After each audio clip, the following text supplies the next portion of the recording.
Hello everyone and welcome back to the Librarius. This is your Chief Librarian, Chris Morgan, and I am happy to have you join me for this love letter to the Horus Heresy. I have a couple of neat segments for you guys today. The first and largest segment, of course, is my book review of Warhawk. Warhawk is book 6 of the Siege of Terra series, which is basically the bookend to the very large 50-plus novel-long Horus Heresy series. The book review itself takes about an hour, and it's going to be most of the episode today, but it's a big book, there's a lot of stuff going on, so it demands some attention.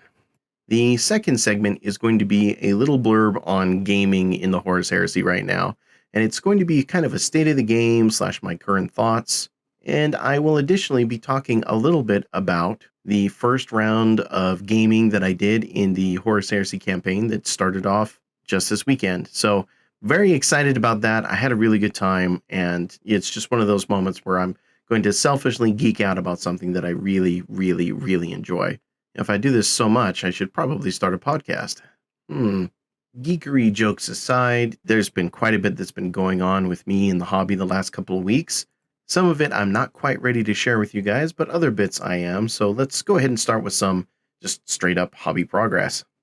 Despite the busyness of getting ready to move, I have at least been able to still spend some time working on my fleet. And this is a bit of an interesting experiment for me because I actually have some more Battlefleet Gothic ships in a box somewhere. But these were ships that I painted years and years ago, and I wasn't able to find them in storage before I knew that I would need them. But as with most things that I've done in the past, I'm sure that if I were to pull them out and put them next to the stuff that I've been working on, they probably wouldn't hold up super well. Of course, the upside to that is I will still get a chance to update them once I can unpack in the new house. Either way, I still needed to have some ships for the Diadem War campaign, and I was able to get some ships ready for myself, and a little while ago when we did our sort of intro meeting, our session 0, I was able to hand off some of the spaceships for the other players to work on, convert, and do whatnot with. But the game day is approaching. It's going to be Saturday the 30th of October, and we are learning a new rule set, so we're starting a little bit small. I wanted to make sure that I had the ships ready that I needed, so I've got 1 heavy cruiser, 2 light cruisers, and 3 torpedo boat destroyers that I've been painting up. And the way that I set up the scenario is that I wanted to have everybody more or less have the same ships so far as rules were concerned, so that everybody would basically have the same ability as everybody else, and that there wouldn't be really like an unfair advantage of somebody who knew how to make a custom ship or, min-max or whatever. We're all going to be playing with the same thing. And I don't intend to limit everybody's freedom to create stuff in the future as they get more experienced, more comfortable with it. That could actually add some interesting depth to the campaign as well if people get really into it. Of course, there's plenty of like cut and paste template ships that we could also use as well that are just as easy to plug and play. So that's one of the advantages of using the full thrust rule set, is that it's fairly simple, easy to understand. There is built-in ship customization if you want to use it, but if you don't want to use it, there's plenty of viable pre-built stuff that you can use as well. So we'll be starting with those. I actually ordered some of the old full thrust bases from a store in England that still had some in stock, and I'm planning on doing some magnetization and stuff so that I can have the ships magnetized to the tips of the bases and maybe switch ships out or something if I need to. I don't know. It'll be an interesting hobby project. Anything with magnets always makes me nervous, but the nice thing about ship-to-ship combat on the tabletop is that if you have a magnet sort of on the underside of your ship, unless it's like really huge, nobody's going to be able to tell. So, but another nice thing about these bases is because they're pewter, they're very bottom heavy, so it'll help the ships be a bit more stable.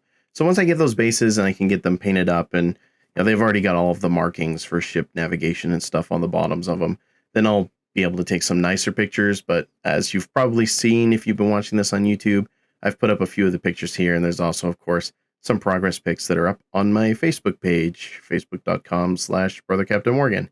So that's been the biggest hobby progress thing that I can actually share with you guys at this time. There is another project I have going, and I don't want to overhype it too much by just teasing it over and over again. Nevertheless, I'm really excited about it, and it's going to take a bit of time to get put together, especially with everything else that's been going on. But suffice to say that I have an interesting narrative gaming exercise that I am looking very much forward to sharing with all of you guys when the time comes, and you will see sort of the full work in progress to completion thing that I'm doing with this when I'm ready to announce it. So look forward to that, and in the meantime, spaceship! So far as other news goes, the Age of Sigmar War Games for Warriors event happened the other weekend, and they were able to raise over $1,000 more for the charities, which is fantastic. There were some really cool Age of Sigmar armies on display. I happen to think that as much as Age of Sigmar has a little bit less popularity than Warhammer 40k overall, generally speaking, I find that because of the nature of just the over-the-top cool models that Age of Sigmar has, that the hobby side tends to represent really well. And that remains true for the pictures I saw of this event. I thought it was really cool. I did not participate because I actually don't have a big enough army for Age of Sigmar, and I still haven't played the new edition. But I do want to talk about Age of Sigmar sometime, so I have a group of dedicated Age of Sigmar players who have excellent armies and really are very nice and good at explaining the game to someone who's fairly new to it. So in the coming weeks, there may be an Age of Sigmar episode, who knows? It'd be a shame not to showcase the great players who helped raise even more money for these charities. So keep an eye out for that. And of course, just a heads up for everybody going into the holiday season, it's very likely that the month of December, there probably won't be any of this show that gets released, because in the beginning of the month, I am moving, and of course, the end of the month is the end of the month. So if I can get some time and I get everything set up in time so that I can record and have all of my hobby shenanigans managed, then there's a good chance that I'll be able to record and get an episode out in the month of December.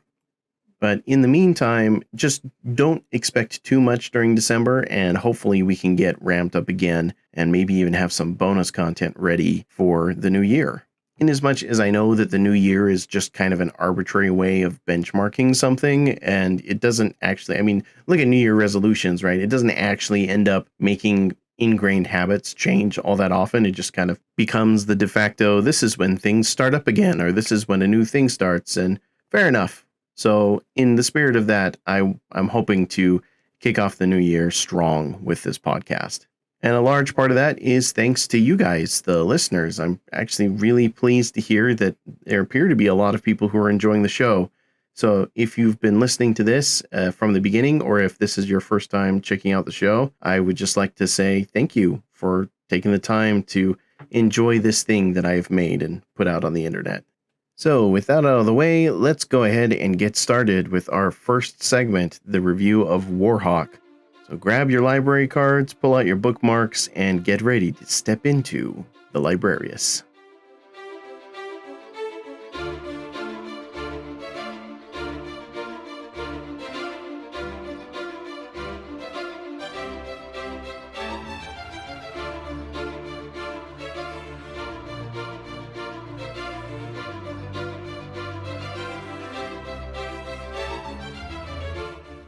I've been looking forward to this. Welcome, everybody, to this segment of the Chief Librarian podcast, and I am here with Warhawk. Before I get too deep into this review, and there's a lot to talk about, I want to take a moment to once again thank my friend Bill and Trident Wargaming for allowing me to get a copy of the collector's edition version of this book. Now, the sad story about this is I was judging the Las Vegas team tournament, and I'm sitting at the judge's desk, and the other judges are like, all right, once it gets pre-order time, just open up your phone and we'll take care of things while you get that taken care of. Well, that's what I did. Pre-order time came around right on the clock, and by the time that the checkout screen had loaded, less than 2 minutes later, they were all sold out. It was in my cart and everything. I hadn't been able to pay in time or even just check out in time to get this book. So I was a little bit sad, and being sad, I put out on the internet just a little bit of my frustration at the situation because I had not been able to get my hands on a single one of these limited edition books for a variety of reasons for each one. But this one, I was so close. It was in the cart. I just didn't hit checkout in time, and then it was gone. And I was just thinking, man, am I ever going to get my hands on a copy of one of these? Well, that's when Bill saved the day. So thank you, Bill, and thank you, Trident Wargaming. I actually met Bill via Warhammer 30K events and games and things. He was gracious enough to step up and fill a gap left by an opening in the TO roster at an LVO one time for the Horus Heresy event, which he did at very short notice, and the event went off swimmingly. Everybody was really happy, and I'm always happy to see people who spend the money to attend events actually get something really good for what they did, and all the feedback I got from Bill's participation that year is fantastic. Anybody who's willing to sacrifice to be an event organizer and to enable the fun of other people, I think it's just not something that many people can do. And to do it well on top of that, I think is very admirable. Once again, thanks, Bill. And this review is dedicated to you and Trident Wargaming. So, on to the review. Warhawk is the 6th book in the Siege of Terra series, which is basically the bookend series to the Horus Heresy series. It continues the story that was left off at the end of that Horus Heresy war, and the Siege of Terra delivers exactly what it promises. It starts with the Void War, as Horus and the traitors make their way into the Sol system, and catalogs their battles against the defenders and the race against time as Horus seeks to defeat the Loyalists and kill the Emperor before the reinforcements led by Robute Guilliman can arrive to save the day. So that's a summary of the series, and this is probably not a spoiler to anybody who's even new to 40K at this point. However, at this point, as I am doing a book review for a relatively new book, I have to throw out a spoiler warning. And you can pretty much count on any book review that I do on this channel to be full of spoilers, because there are specific bits in the story and specific bits of character development in particular that I really, really, really want to talk about. And it has nothing to do with just saying, oh, this happened, and just laugh about, haha, I spoiled it. It's, this happened, and that's what this might mean for the character. Doing non-spoiler reviews and non-spoiler interviews with authors is, well, it's a drag for me, because all of the stuff that you would talk to an author about the behind-the-scenes decision-making and all of the different influences that they had for particular material, you can't talk about without giving away the material, or you just speak so vaguely that it doesn't really matter much to anyone, and it leaves all of these nuggets of knowledge behind. And that isn't to say that that's the best or the only way to do that, but it's the way that I prefer to do that, because I like to think about things and what they mean as opposed to just what happened. So let's do some backstory to the premise of this conflict here. Chris Wright is an outstanding Black Library author. The first books of his that I read were actually a Space Wolf trilogy. I say trilogy, it in the beginning was just 1 or 2 novels, but they were set in the Warhammer 40K universe, the post-Heresy 10,000 years in the future version, and cataloged a former Death Watch Space Wolf trying to reintegrate into his pack, and their conflicts against Nurgle, and specifically the Death Guard, who delivered Nurgle to all of the places you just don't want Nurgle to be. And the Death Guard end up being quite the regular antagonist for protagonists in Chris Wright's stories, and that is evidenced all the more by his work with the White Scars in the Horus Heresy. Now, the title of the book, Warhawk, comes from the moniker that's given to Jaghatai Khan, who is the Primarch of the White Scars Legion of the Adeptus Astartes, the 5th Legion. Fellow history nerds will recognize the name Chagatai as the name of the second son of Genghis Khan from our own history. And the White Scars take a ton of influence from Asia and the Mongols in particular, so far as the historical foundation of their legion's character. While the Mongols are famous for their use of horse archers, and they were quite good at it, one of the things that made them so dangerous was the speed of their conquests and the effectiveness of the tools they used. By conquering China, basically the most advanced nation in the world at that time, they got access to all of the necessary education, siege equipment, mathematics, everything that was necessary for them to continue their conquest of the world. And Jaghatai Khan and his legion embody those fast elements, to the point of just silly levels of memeing.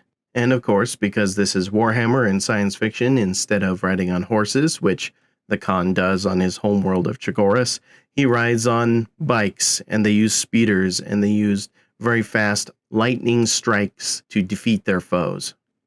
And what makes this remarkable from a Horus Heresy standpoint is that prior to the novels coming out, there was relatively little in terms of information for fans of the Legion to learn about them. The Ultramarines, of course, have lore coming out of their ears. My own favorites, the Blood Angels, have several book series. The Dark Angels have their own series. There's even some Iron Hands novels. In fact, it would be very rare for you to find somebody who painted their army to be the White Scars in Warhammer 40k prior to maybe the 7th edition Space Marine Codex release. But one of the reasons that the White Scars have become a favorite in terms of 30k fans is the work that Chris Wright did to expand upon their lore, and particularly upon the work and the involvement of the Warhawk of Chagoras, Jakatai Khan, in the Horus Heresy. And a lot of this work was done before the Black Book, which contained the rules and the origins of the Legion in the Warhammer 30k gaming setting, was released.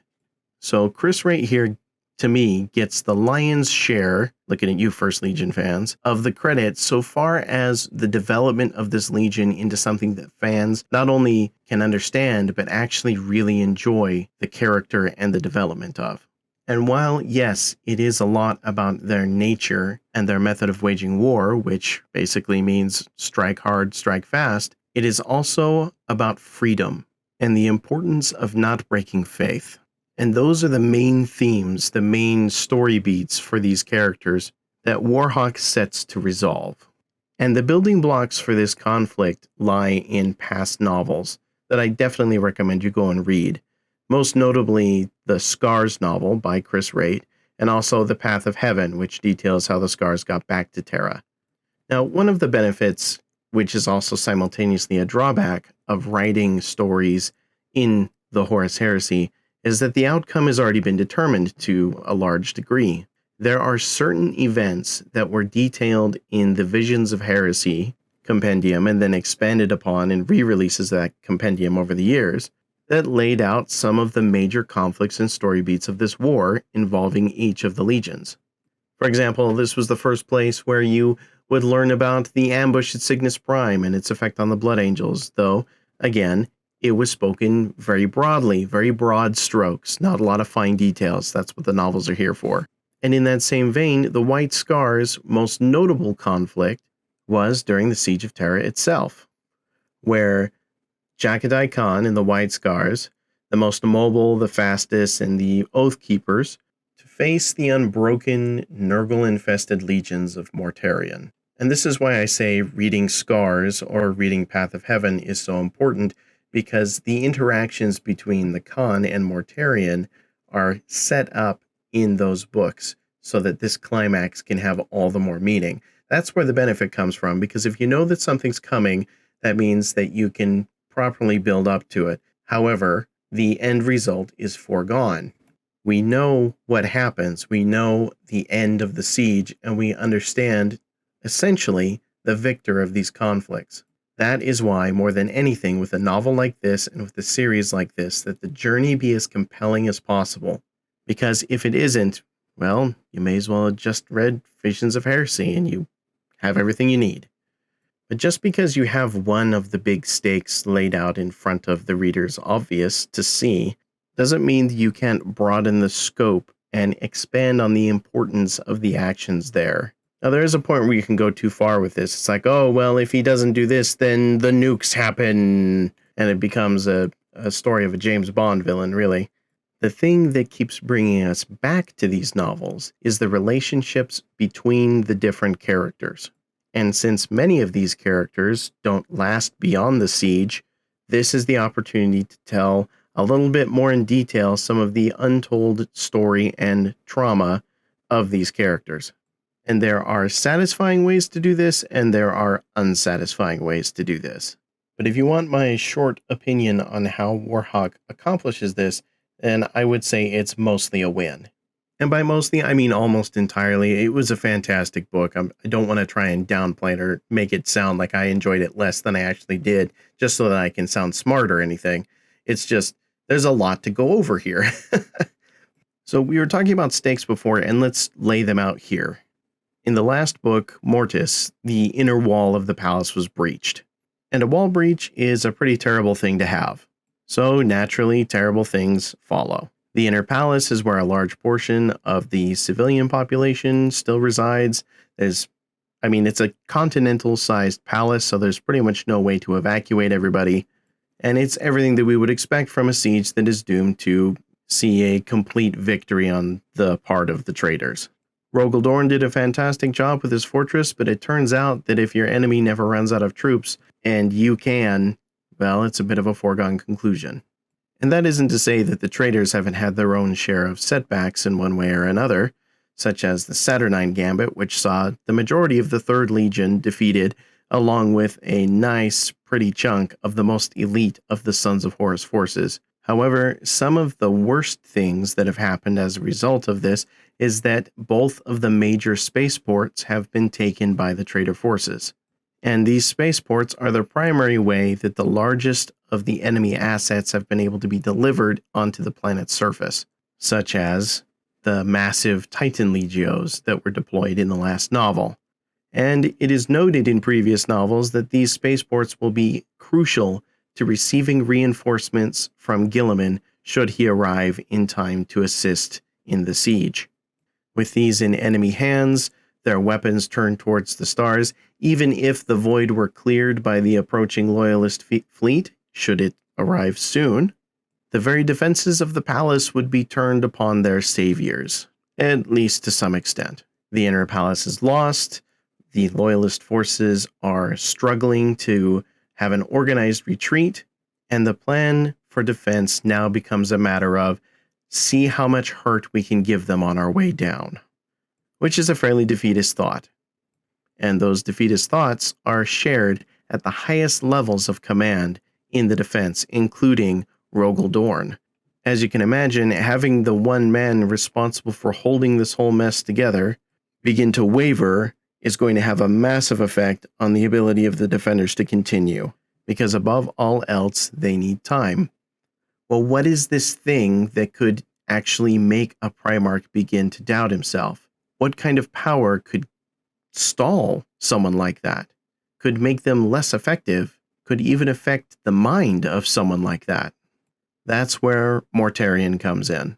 And he is not the source of only one of these problems, being how do we get reinforcements from space, or why is there seemingly mystical influence that's robbing us of our resolve. He is the reason for both of these things.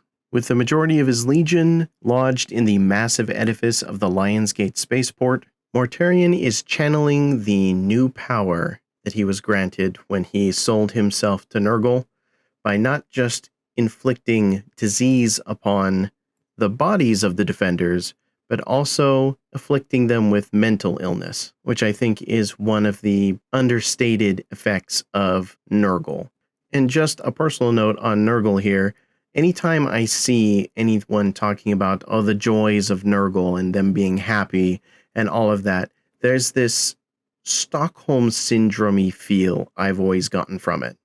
Personally, of the 4 Chaos Gods, it's probably the aesthetic I enjoy the least, though I have seen people just really embrace it from a hobby perspective, and more power to you for that. It's just I can't get into it.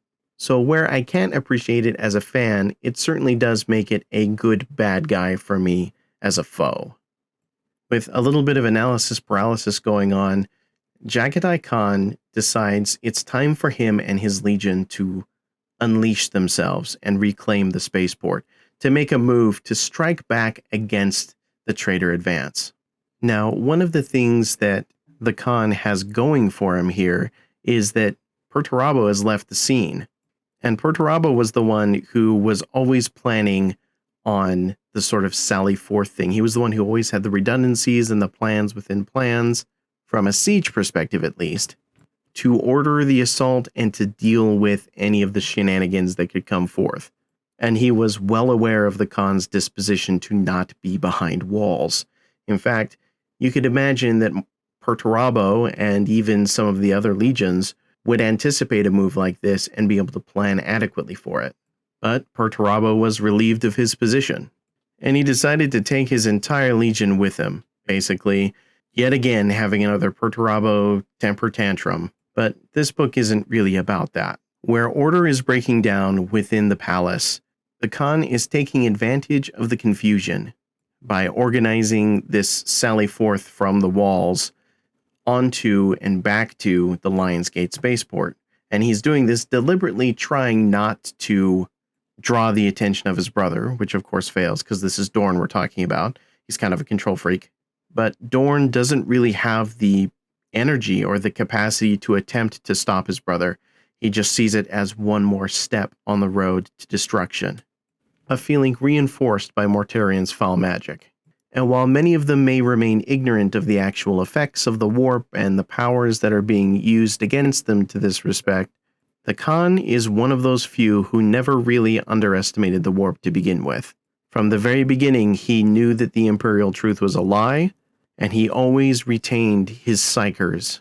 But there's a pretty big problem, and this is a demon prince Mortarian, and the last time that he and Mortarian fought, Mortarian was not expanded the way that he is now, and the Khan is perhaps lesser than he was then due to the constant fighting. So, aside from the in-universe problems of we have this mental malaise and we have this difficulty with the Lionsgate spaceport, we also have to, in this novel, answer the question, could the Khan, weakened as he is, beat Mortarian, enhanced as he is? How could that have happened? And why is it inevitably possible? Because we all know how this ends. Those are some of the stakes here, but it's the little stories and the journey along the way that really make this such a rewarding experience for the reader. Chris Ray, this is pretty much old hat for him in building a conflict between somebody versus the Death Guard, but in particular because he is really what I consider to be the father of the modern iteration of the White Scars. He is easily able to craft this tale and weave in some of those subplots that are related to it.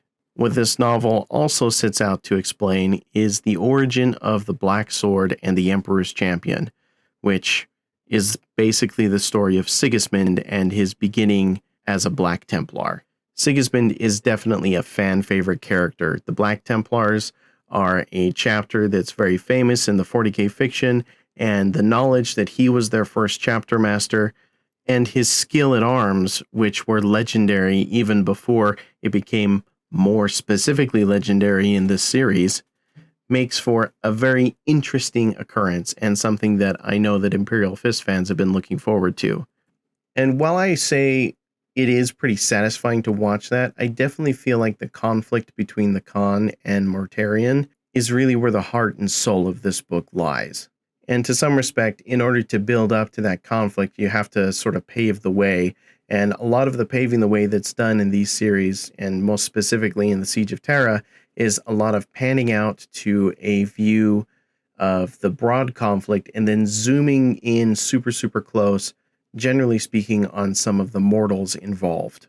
And I have to say that while I appreciate the context that a mortal perspective brings, there's been so much of that so far in the series that it seems to just make the conflict between the Astartes characters, who I feel like are at the very center, and especially the Primarchs. I mean, the whole Horus Heresy revolves around the Primarchs. They are the center of this wheel that is slowly turning around, and everything else is just kind of a detail going by too fast for us to see. But every time we slow down to look at things from a mortal perspective, we lose a little bit of that urgency, we lose a little bit of that pacing. It's a problem that existed within the Horus Heresy as well, though I think the way that this book handles it by not introducing too many new characters makes a big difference. Because if there are mortal characters who we have seen in previous books who get story arcs resolved in this novel, then it feels a little bit more satisfying. It feels like there's a little bit more history to that. But anytime we're introduced to a new character, generally speaking, in a novel like this, especially if it's a loyalist, we more or less expect them to die before the end of the book. And even if they don't die before the end of the siege, we don't really have any thing to hook onto about why this person was important in the larger scheme of things.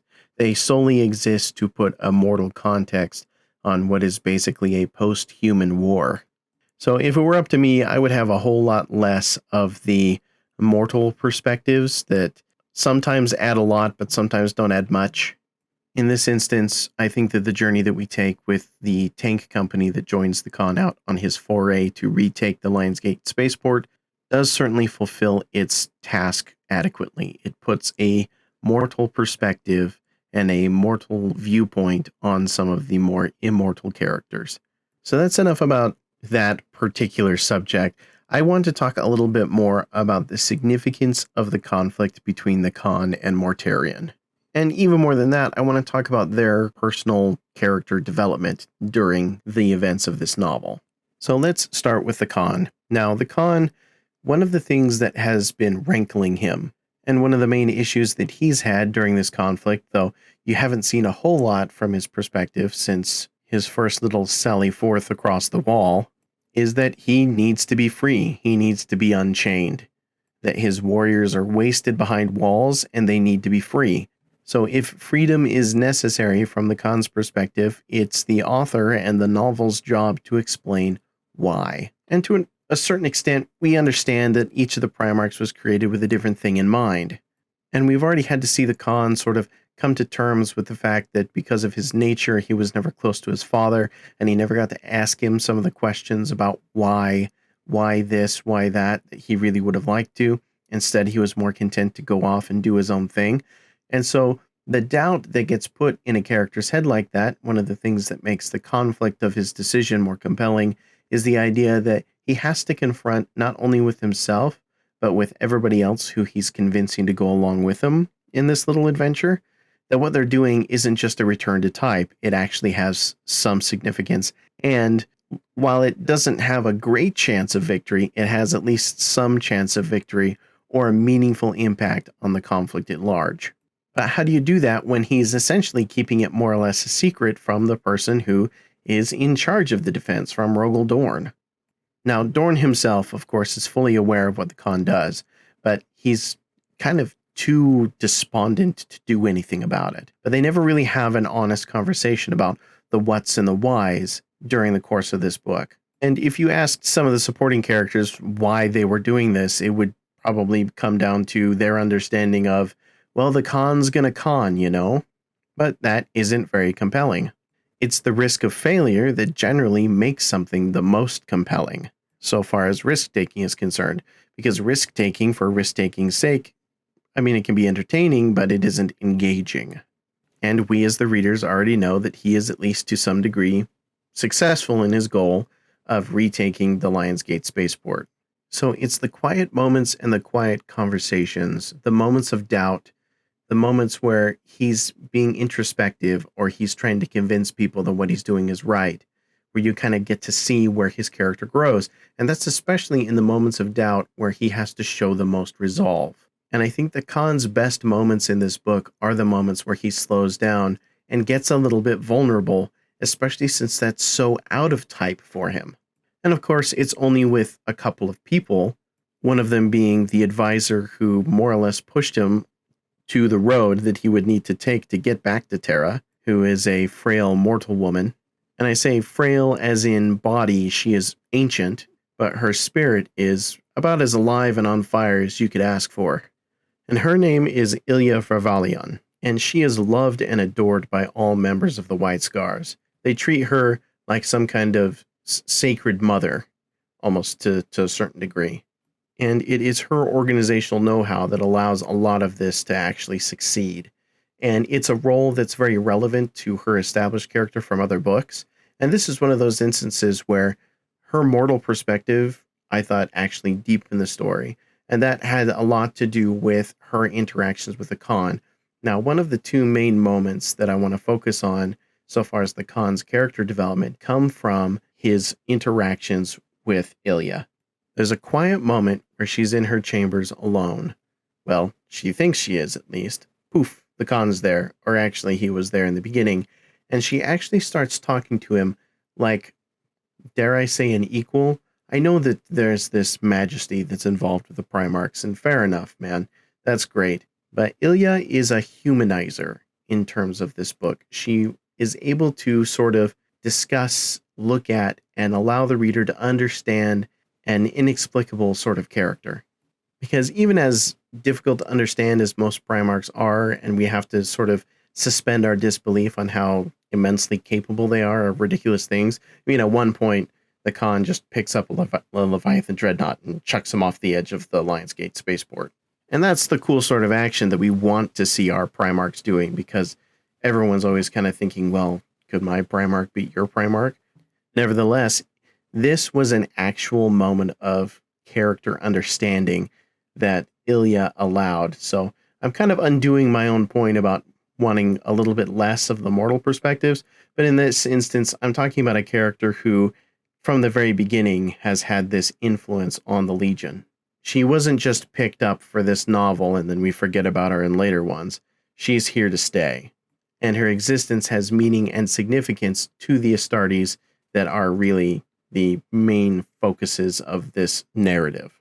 But it's her perspective as someone who truly knows the Khan, to the point where when she gets an instinct, a feeling, she is actually brave enough to disobey a direct order from him because she understands what exactly he was trying to do. Even if she didn't understand it right in the moment, even if it was just something that she sort of feared, nevertheless, she is still able to act upon something, an understanding that allows not just the reader to understand the Khan, but also the reader to get a little bit of hope along the way.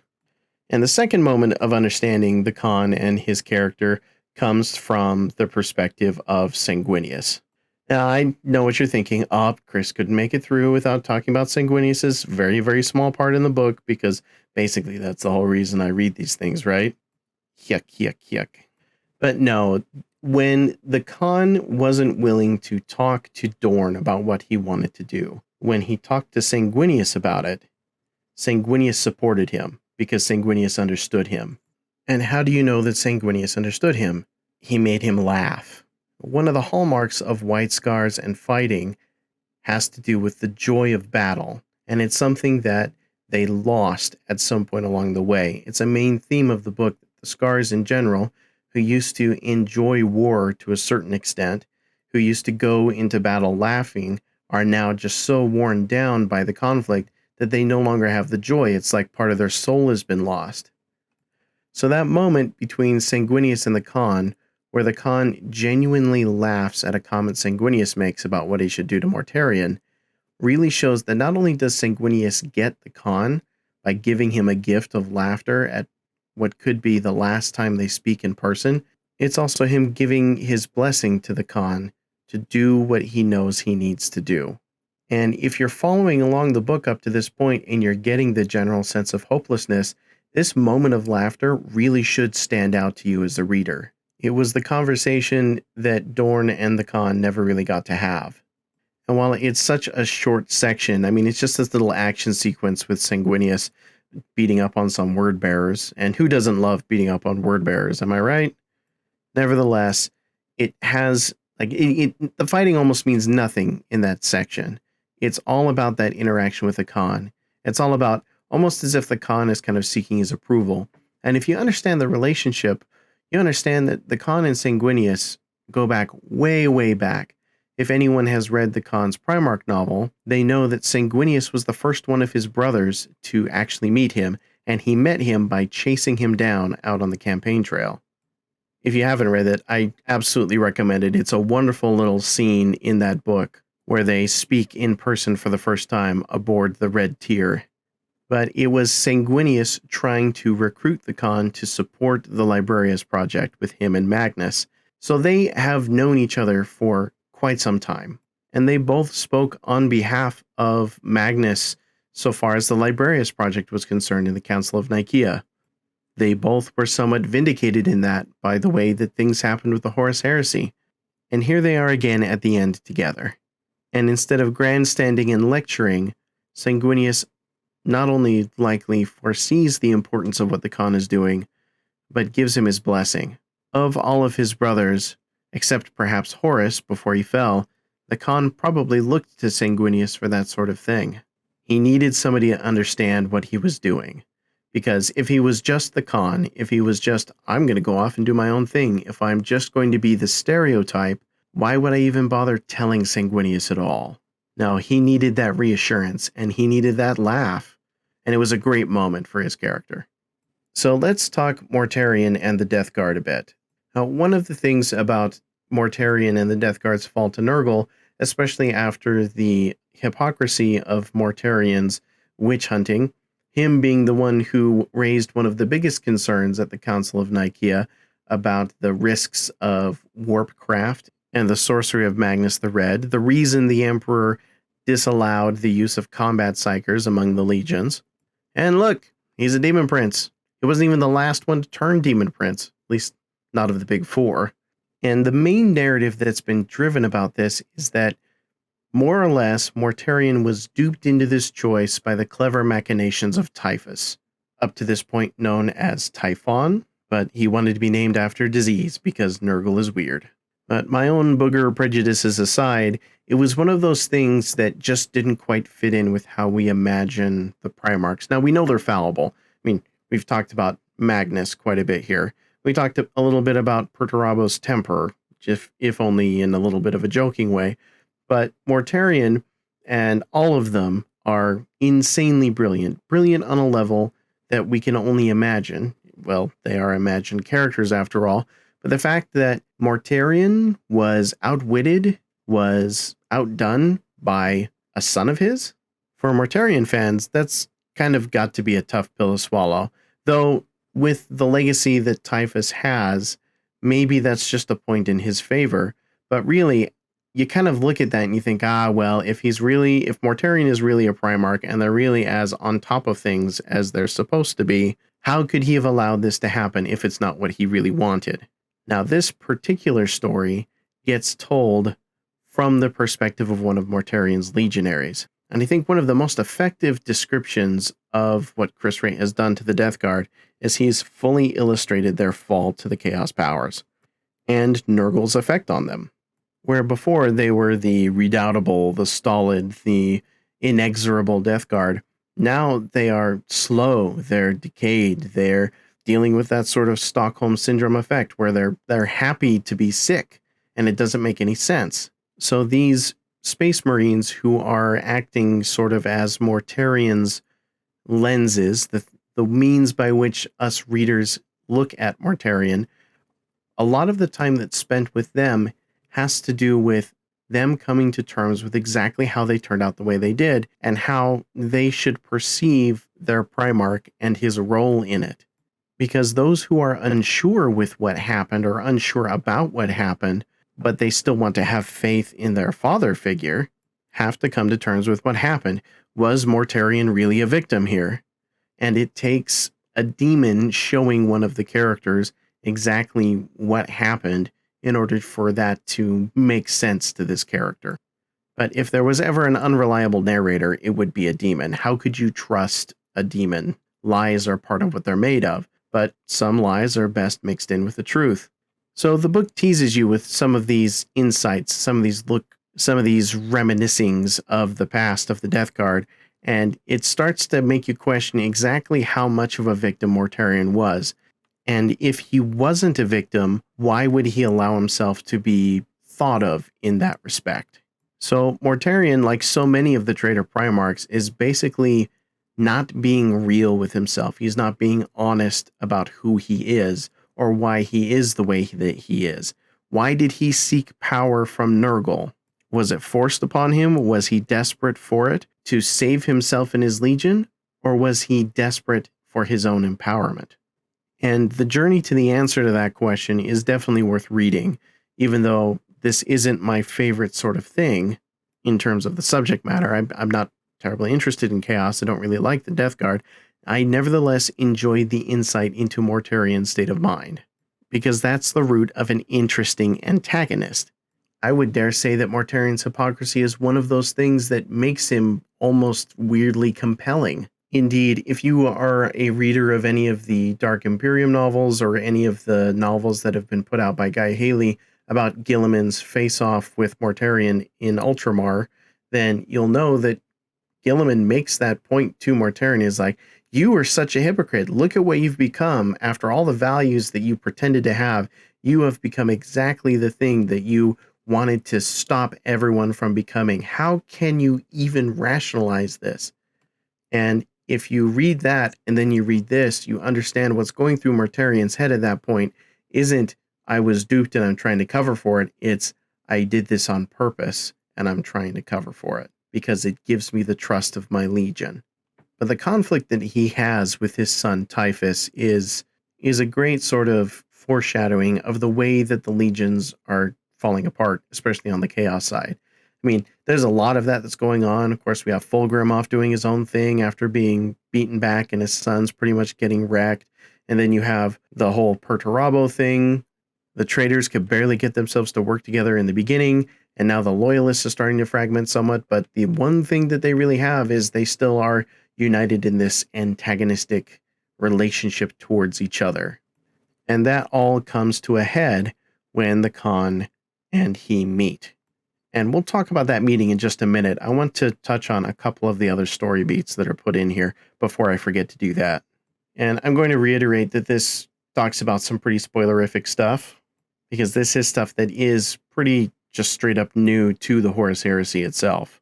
And I'm talking specifically about Erda, or Erda, depending on how you want to pronounce it, who is basically the mother of the Primarchs. It's commonly understood that the Primarchs were made as a result of a bargain material that the Emperor was able to get from the Chaos Gods and his own genetic material. But what we didn't know until the Siege of Terra is that there was a woman perpetual, the second most powerful among the perpetuals, depending on who you ask, who also used her skills, which involved gene science and her own biological material, to create the Primarchs. She was their mother, and that she was ultimately responsible for the warp vortex that sent the infant Primarchs across the galaxy. Now, what she was trying to do was to protect them from the future that the Emperor had planned for them, at least according to what she said. Now, we also know that the Chaos Gods had a vested interest in this happening, and it stands to reason that if there was somebody else sort of like the Emperor, someone who at least was on a power level that would scale to Malkador the Sigillite, who is considered extremely powerful, then why would we not have heard about this person after the Horus Heresy was over? Now, the reveal of this character during the Siege of Terra series feels a little bit late, if I'm being 100% honest. However, it is extremely interesting. So that kind of makes up for it to me. But the idea that there was another person involved with the creation of the Primarchs, that they had a mother who they never knew, that is something that adds some depth to the Primarchs and their story. And not to bring too much of the real world stuff in here, but I know from quite personal experience that divorce is very hard on kids. And one of the things that's the worst for kids is to alienate the children from one of their parents. Now, obviously, there's a lot of reasons that go into the nuances of why something may or may not happen in terms of alienation and abuse and whatever. And this is Warhammer, so let's just pretend that reasonableness doesn't exist, I suppose. But it does kind of take that little problem, that little personal connection that I have, and bring it to a 40K size scale. What would have been different about the Primarchs if they had been raised with their mother's influence? Of course, I don't know much about her. You know, her character literally lasts until a portion of this novel, which is the spoiler. But what kind of influence could she have had? Would it have changed things? Would it have made things better? Or did her actions and involvement actually enable everything that came afterwards? Did it allow the Chaos Gods to touch her children, and therefore make them more susceptible to the lures and temptations of chaos? Temptations that maybe if they had had the doting influence of someone who acted as if their mother, wouldn't have been tempted, or maybe would have at least had someone to talk to about the way they were. I mean, think about this. Imagine Conrad Kurz talking to his mom. What would that look like? It raises some interesting questions, but of course, this is Warhammer. This is the Grimdark. You don't get to have nice things like moms. And this remains true for after Daddy is stuck on the throne. So who do you send to resolve this loose end? Who do you send to do the most despicable thing and kill the mother of the Primarchs? Is there one character that you can think of who's just vile enough, who would enjoy it, who just loves ruining everything nice? Were you thinking Erebus? Because if you were, it was definitely Erebus. Now, this interaction could have just been as simple as, well, the gods of chaos told me that this woman is a problem.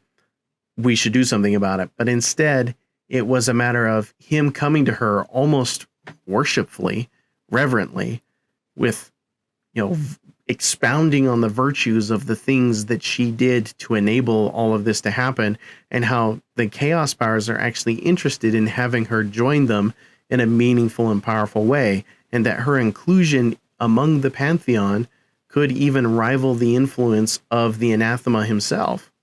Now, isn't that an interesting thing that we never expected to hear about? Her inclusion in this series, while unexpected and perhaps a little bit late, is nevertheless very interesting. And while, of course, Erebus manages to do this thing that we don't want him to do, because Erebus always does the things and kills the people that we want to see more of, looking at you, Argyltal, there's no way that she could have survived this. Because if she had, it would have made a huge, huge difference on the way that the post-siege humanity progressed. And it adds another bittersweet what if to the story of the Primarchs and the Horus Heresy. Another little storyline I want to jump into a little bit that isn't Sigismund has to do with the White Scar called Tuxir, which is his nickname. Now, he was one of the main feature characters in the Scars. He was a White Scar's captain of kind of a rising star sort of character, and his conflict with another one of the captains and his desires to act on loyalty to the Emperor put him at odds with one of his friends and rivals in the Legion, and it ended up getting him pretty terribly wounded, meaning that a lot of his body got replaced with cybernetics and augmetics, which among the White Scar's Legion culture was not a good thing. Nevertheless, his inner turmoil at not being able to do the things he used to, which was pretty heavily highlighted in the Path of Heaven, where he's dueling an Emperor's Children champion, and he reflects on how he could not actually have beat this person with his mechanical augmentations because he's a lesser warrior in his mind than he was before he received them. It focuses a lot on the sort of loss that the White Scars have to deal with. But in his case, there's an exception. While he is dealing with his own personal despair, the rest of the Legion kind of looks at him like he's this symbol of hope, especially after surviving the wastes, carrying more or less a man and an infant across the massive battlefield in the outer palace and bringing them safely back to the front lines. I mean, it's miraculous. It's really quite fantastic. And it only cements his spirit of hope. No step backward, the mantra that he keeps on repeating to himself, something that he learned from the Khan, and his role and his importance as a political influence within the Legion schema is all the more apparent in this novel. Now, so far as his augmentations go, he is still pretty much, he's a post-human legionary. He's remarkable. It's not like the sort of situation with the Bringer of Sorrow from Master of Mankind, the Blood Angel who his augmetics just straight up didn't work, and he could barely walk, much less write or type or play the harp like he used to. And that was just sort of the canary in the coal mine situation. But with him, it was a matter of he is hopeful despite what happened to him. But that is an internal narrative, whereas with Tuxir, it's an external thing. He is an external symbol to his other Legion warriors of sort of the tenacity and the virtues and ideals of their Legion that he represents, but to himself, he feels inadequate to a certain sense. Here, he gets over that a little bit, and that is a very satisfying journey, and if you're a fan of his character, I expect that you'll like his portrayal in this book. He's probably the reader overall, right? We were with him since Scars. We saw him in Path of Heaven. He's made his appearance in Mortis, and now this book. He is basically the quintessential White Scar, despite not having the gifts that he feels like he should. And I feel like there's a little bit of a message in that there for us if you want to go looking for it. And there are a couple other side plots that I don't personally feel have a lot of meaning beyond just explaining what they happen, so I don't want to go into it too much. But there is a scientist basically who thinks that he can come up with a way of chemically reducing all Astartes to sludge and eliminating the problem. And the Custodes, of course, want to get their hands on that. So there's a bit of a chase sequence with him that involves Constantin Valdor. And if you like Valdor, you'll probably enjoy his appearances in this book. This particular subplot isn't super interesting to me on a personal level. Some people I know are really kind of crazy about it. So I'm happy to let them enjoy that. Though for me, it was more just kind of space between the conflicts that I was really more interested in. So let's talk a little bit about Sigismund and Karn. Now, Sigismund, for his part, this is where he's let off the leash, and it's said in pretty much those exact same terms that Dorn decides to unleash him onto the foe to basically have him become a foe magnet, that they're great champions who are looking for a chance to take Sigismund down will get their shot. He'll stand out there and be ready to dismantle the leadership of the traitor legions one challenge at a time. And boy, he is just as good at it as you can imagine. It's one of these instances where I kind of laughed at myself because I don't like it when they introduce characters just to let them die, but I, at the same time, took a lot of pleasure in watching some of the perspectives of the traitor characters as they built up these new captains or people who I really wasn't familiar with from the rest of the heresy. Maybe I just forgot their names. I don't know. It's a big series. It can be hard to tell sometimes. But the fact that there are these guys who are thinking, we're going to kill Sigismund, and we're going to be Abaddon there. And it's going to go great. And it doesn't. At least not for them, as you can imagine, Sigismund being who he is. But Sigismund's plot development has been stymied for some time because he lost his surety, and surety was the thing that he needed in order to be a great duelist. However, at a certain point in this book, he gets it back, and it makes him dangerous again. Dangerous to the point where Karn, who had beaten him in a duel earlier in the series, now goes up against him, and despite the blood madness, despite the murder haze, despite everything else, he gets to think while he's fighting Sigismund. And the real interesting takeaway I had from this was actually, I mean, and this sounds weird to say it, it was the thoughts of a world leader champion. It was Karn's thoughts while he's fighting Sigismund. And he realizes that, with all of the skill and the passion that he's bringing to bear, and it is an incredibly titanic duel that the two of them fight, he actually ends up being afraid for the future of humanity if this is what is considered a champion, and why. And that was a perspective I wasn't expecting to have. So I think that really adds a lot of depth to this sort of interaction between these two characters that we knew was going to happen. And it's another example of this sort of, we expect something to happen. We know that it happens a certain way because of pre-established lore. So you can either just let people watch something cool happen, or you can make it mean something more.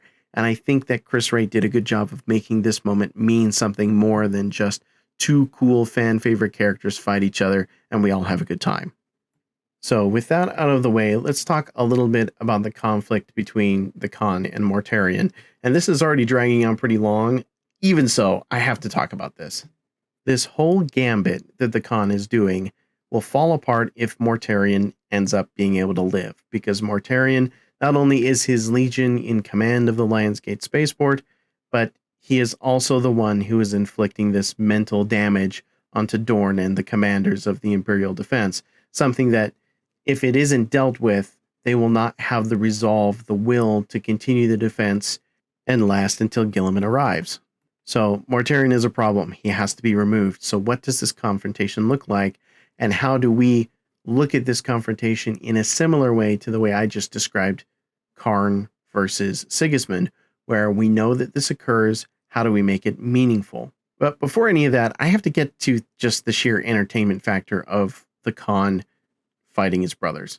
The Khan, I swear, he is the biggest smack talker of all the Primarchs. And he has some of the best one-liners when they argue. Like back in Scars when, Fulgrim is like, well, I hear you do strange things to your ships. And without missing a beat, the Khan's like, well, I hear you do strange things to your warriors. And it's like, Oh man. Oh, that's so good. Oh man. I mean, every time Fulgrim gets just smack talked or, his face slammed into a tiny titan, that's a good day, right? But it stays the same with his interactions with Mortarion. Mortarion, when he is first revealed in his glory to Khan, and I believe this would be probably the first time that one of the brothers has set their sights on the now changed Mortarion. The Khan just kind of looks at him for a second and doesn't say anything, and they just kind of stare each other down. But finally, like, the first thing that the Khan says is just like, he arches an eyebrow and looks at Mortarion and goes, "Wings?" Like, it's just this sort of moment, and it's so brotherly. I don't know. It's like, imagine not seeing your brother for a long time, and they've changed, and maybe they got like this really ugly face tattoo or something, and you look at him and you're like, "So, a unicorn, huh?" It's that moment, but up on a Primarch and chaos infused demon prince scale. Oh gosh, it was really entertaining, and if it was just there for the entertainment factor, it would have been worth it. But it actually had a bigger purpose than that. It was something that tied a lot into the Khan's overall strategy. How is he going to beat Mortarion? How do you, a weakened regular Primarch, which is still a pretty fantastic thing, but when put up against a continually regenerated, warp-enhanced Demon Prince Primarch, like, how do you beat that? How do you manage that? What's your strategy? And instead of wasting a lot of time in this fight with some useless banter, Chris Wright makes the banter matter to the fight. And I think that was maybe my number one favorite thing that he did with this book. Because if you're looking at it just from the perspective of the people in the novel, not having all of the meta knowledge that we have about how this all turns out, you have to think about how hopeless the situation is. And you have to think, well, how are you going to do this? And the execution of it, I thought, was spot on. And there was a bit of a twist at the end there that I wasn't expecting. So again, spoilerific territory here, but we have a moment of noble sacrifice. And so far as we, the readers, can understand, the Khan more or less sacrifices himself to kill Mortarion. But of course, we know that the Khan lives, so how could he be dead? And this self-sacrifice thing matters, and it's something that when you have kind of an understanding of how the warp works and how symbols allow actions to have greater meaning than they would normally. So what the Khan is doing by basically acknowledging that he's going to die and intending to die in doing this is he's turning his death and the knowledge of his death into the emotional weapon crux of his attack. It is the thing that means that while Mortarion can never truly die, which he is more than happy to point out to his brother at this point, it is what the Khan needs to banish him from the battlefield. Because if the Khan had intended to live at the end of all that, the action that he took wouldn't have been enough to beat Mortarion, and it allows us to kind of cross that threshold of, okay, this is how he made up for the power difference. He had a clever plan, but at the end of it, it involved a deep personal sacrifice. And it's a sacrifice that he echoes and mirrors with some of his greatest sons who die during the course of the Heresy and the Siege. So let's look at some of the most important White Scars characters who have died up to this point. You have Targutai Yasuge, who is the chief Stormseer, the most powerful Stormseer, and a personal friend of the Khan's from before he was found by the Emperor, who sacrifices himself to allow the Legion transit into Terra. That's in the Path of Heaven novel. There's Kinza, who is another character who sacrifices himself as part of a ploy to distract their enemies from their true intention, their true goals. There's another noble sacrifice. There's the noble sacrifices of all of his sons who have died up to this point in the defense of the siege, who have made those sort of noble sacrifices. And I should mention at this point that he becomes made aware of earlier in the book that Dorn pretty much lied to his face about the sacrifice needed to make the Saturnine Gambit. And he even sort of understands and thinks, well, maybe I would have done the same thing, but maybe not. But I'm still mad at what you did here, Rogel Dorn. Nevertheless, the Khan is willing to make a sacrifice, the same sacrifice that his sons did, in order to stop what Mortarion is doing to the rest of the war. It's a good fight. It's worth reading. I'm not going to go step by step, play by play, and just sort of outline all of the different ways that the Khan smack talks Mortarion. But I think that opening line of like, wings? Really? Wings? And of course, Sanguinius gets brought up by Mortarion. He's like, oh, well, Sanguinius has wings. And the Khan's like, yeah, but his actually look good. I'm paraphrasing here, but, and, you know, I just have to throw that out there. He's right. Sanguinius does wear them better. Gauntlet Throne, Morty fans. But smack talking aside, I thought that it was a really good addition. And it was also something that, you know, the defeat of Mortarion and the effect that it has on his legion, much like the effects that the defeats of all the Primarchs have on their legionaries throughout the course of the book. I mean, there's the death of the Khan puts his warriors into a rage akin to the sort of death frenzies that the Iron Hands went through, and the psychological imprint that the Primarchs tend to have on their children is something that is consistent across the legions. Of course, we know what happens with Sanguinius and the Blood Angels. Of course, not everybody gets the Black Rage. The Black Rage is not an equal opportunity employer. Nevertheless, it does have an effect on both of them.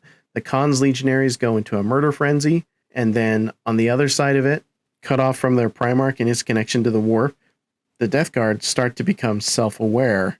They're aware of how disgusting and mutated they are. They're horrified at themselves. It breaks their morale and makes them less undaunted, less undefeatable, less resilient than before. And I thought that that was a very nice touch. That also explains how, despite what basically is almost an unwinnable scenario, the death of these characters has a groundbreaking and war-altering effect on things. And that's the way it should be. And I feel like that should be emphasized with a lot of these Primarch battles, is that the Horus Heresy is about these characters. Their deaths and their involvement should have a major impact on how the story and the war itself goes. And this novel accomplished that. So I'm giving the book 5 stars. I have my small gripes. They're small. Even the things that I didn't like about it were executed well. I definitely recommend that you read Warhawk for yourself and enjoy the banter of Jok'ai Khan versus Mortarion the Death Lord. So, with that out of the way, thank you again to Bill and Trident Wargaming. I will be enjoying this book. I got the audiobook as well because I'm busy. I have to read while I listen while I do things. But I have taken a lot of time to just sit and appreciate the quality of this book, the art that's inside of it, the smell of it. I don't know about you guys. I love the smell of hardback books. I truly wish I could get my hands on some more limited edition copies that didn't require me to just like donate a kidney in order to get off of the scalper market, but c'est la vie. And I hope that you enjoyed this review of the book. I will be doing more book reviews on this channel, of course, as time goes by. And hopefully, as time goes by, I'll be able to get some of the authors on to talk a little bit about the books. So with that rather long segment out of the way, I bid you adieu. And don't forget to take your Librarius card with you as you leave. Cheers.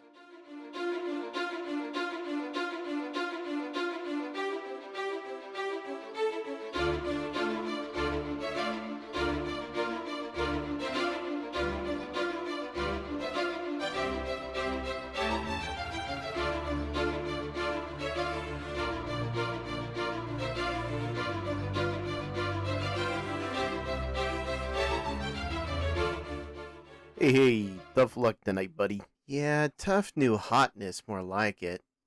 Sure, pal. Same time next week? Sure. See ya. What am I gonna do about the new hotness? Commander, we need to talk. Ah, Cato Sicarius. No, it is I, Robute Gilliman, and we need to talk about your performance tonight. Aw, come on, Rabute. He's playing the new hotness. What can I do?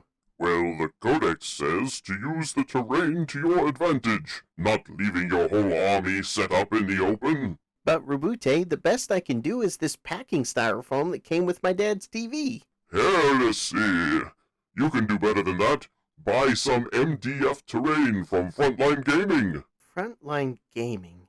Isn't that company run by the guy who sounds like he has strep throat all the time? Hey, bruh, not cool. Silence! Don't get distracted. This is how you forgot to bring in your reserves. But, Rabute, I don't even know what MDF means. It's wood cut with lasguns or something. It's not important. It's quality, durable terrain made for all modes of play with different themes like desert, ruined city, industrial, aliens, and more. But I hate painting terrain. It's boring. Never fear. Frontline Gaming has painting services as well. You're right, Lord Gilliman.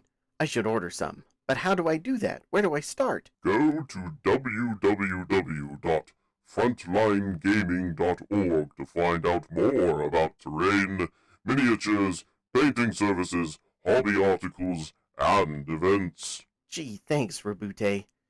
Any more advice for your loyal Force Commander? Not now, Commander. I have to go back and check on Marnius. Last time I was gone this long, the 500 worlds became the 375. Go ahead and check out www.frontlinegaming.org. Tell them the Chief Librarian sent you. Hello, everybody, and welcome back to the second segment of Horus Heresy Week here on the Chief Librarian podcast. So for this segment, it's going to be a little bit more freeform, and it's certainly going to be a bit shorter than many of the other second segments that I do, mostly because Warhawks was a very long segment, and we're going to be talking a little bit more about things like gaming and whatnot in the Horus Heresy as opposed to just the lore itself. Now, when we're talking about gaming in the Horus Heresy, a lot of times it's just straight up called 7th edition 40k. And for any of you who are not familiar or didn't play Warhammer during 7th edition, 7th edition had a lot more in common with, say, 3rd edition 40k than it does with modern 40k. Some of the key differences that a lot of people will point out have to do with, for example, on vehicles in 7th edition or prior Warhammer, there were armor values and armor facings, and if your weapon wasn't strong enough to exceed the armor value when you combine the strength with the d6 armor penetration roll, then you couldn't actually hurt it. Whereas you could be firing a lasgun. Heck, you could just be like stabbing a knight with a paper knife, and on a to wound roll of a 6, you could actually force it to make an armor save. That's the way that Warhammer works now, but when Horus Heresy was written, it was back in the days of 6th and 7th edition, and those sorts of unit differences, let's call them, between monstrous creatures, vehicles, and infantry were a lot more pronounced than they are today.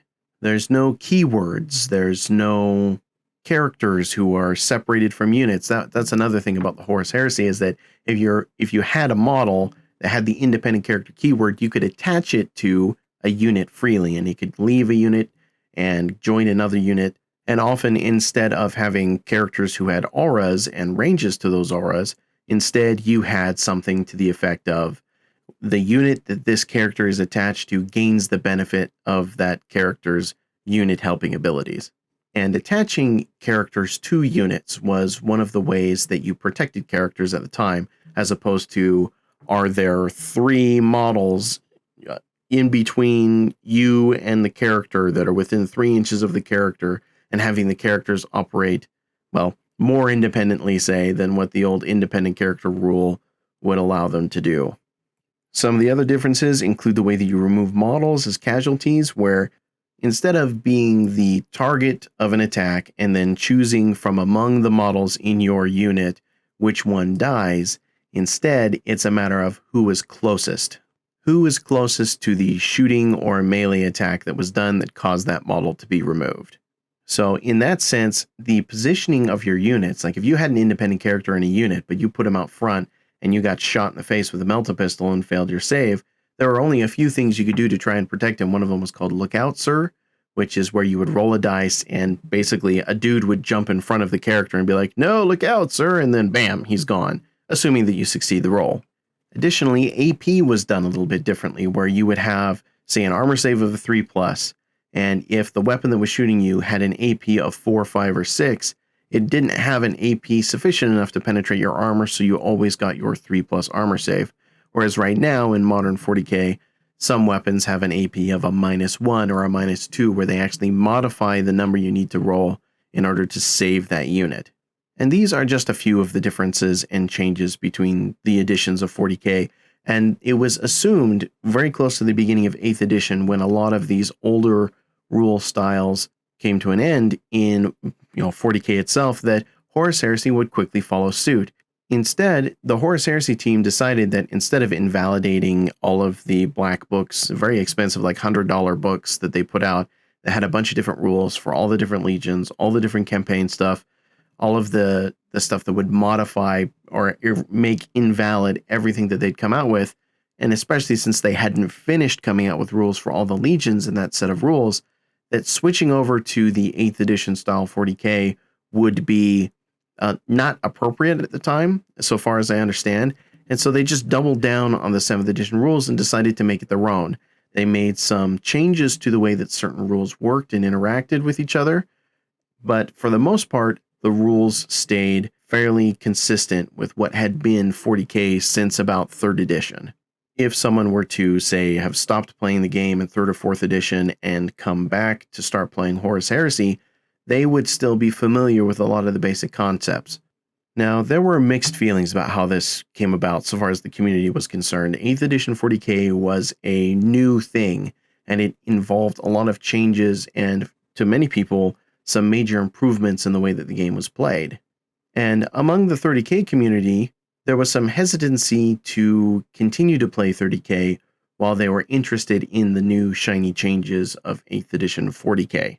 And there are some very prominent people in the community. I can think of a few, such as, Paul Murphy, Carl Tuttle, who had at least been into 30K to some degree, were now saying, well, we're not going to play 30K until they update the rules because I like the new rules for 8th edition 40K better.